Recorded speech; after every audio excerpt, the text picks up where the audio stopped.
Abraham Benjamin de Villiers cricket জগতের অতি পরিচিত এক নাম। ক্রিকেট ইতিহাসের অন্যতম সেরা ক্রিকেটার তিনি। মিস্টার 360 নামে খ্যাত এই খেলোয়াড় ক্রিকেট মাঠে এমন কিছু নেই যা তিনি করতে পারেন না।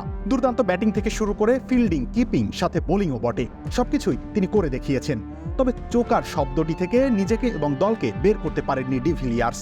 2015 সালে ওয়েস্ট ইন্ডিজের বিপক্ষে আন্তর্জাতিক ক্রিকেট ইতিহাসের সবথেকে দ্রুততম শতক হাঁকিয়ে বিশ্বকাপে প্রবেশ করেন ডিভিলিয়ার্স। সম্ভবত সেই বিশ্বকাপের সবথেকে শক্তিশালী স্কোয়াড নিয়ে যাত্রা শুরু করেছিল দক্ষিণ আফ্রিকা। সতীর্থ হিসেবে ডিভিলিয়ার্সের সঙ্গী ছিলেন Hashim Amla, Quinton de Kock, Faf du Plessis, David Miller, Dale Steyn, Morne মর্টেলের মতো তারকারা। তবে এত তারকার মধ্যেও ডিভিলিয়ার্সই ছিলেন দলের প্রাণভ্রমরা। দলের অধিনায়কের ভূমিকাতেও ছিলেন তিনি।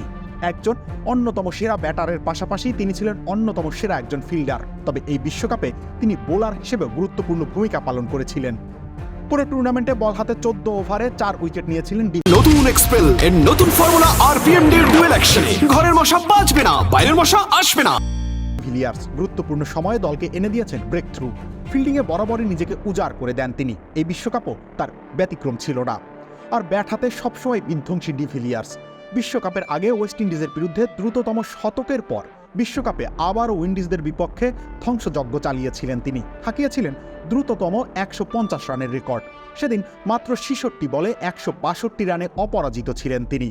দুর্দান্ত খেলে দলকে সেমিফাইনালে নিয়ে গিয়েছিলেন এবি ডিভিলিয়ার্স। তবে আবারও ভাগ্যের সেই নির্মম পরিহাস। বৃষ্টিবিঘ্নিত সেই ম্যাচে নিউজিল্যান্ডের কাছে পরাজিত হয়ে বিশ্বকাপ থেকে বিদায় নিতে হয় তাদের। 45 বলে 65 রানের একটা ইনিংস খেলে তিনি চেষ্টা করেছিলেন বটে, তবে গ্র্যান্ট এলিয়টের ইনিংসের কল্যাণে চোখে অশ্রু নিয়ে মাঠ ছাড়তে হয় ডিভিলিয়ার্স ও তার সতীর্থদের। বৃথা যায় সেই বিশ্বকাপে তার 96 গড় ও 144 স্ট্রাইক রেটের সাথে 482 রান।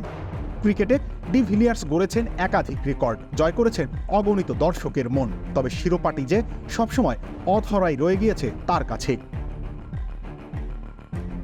রবিউল ইসলাম রনি, খেলা 71।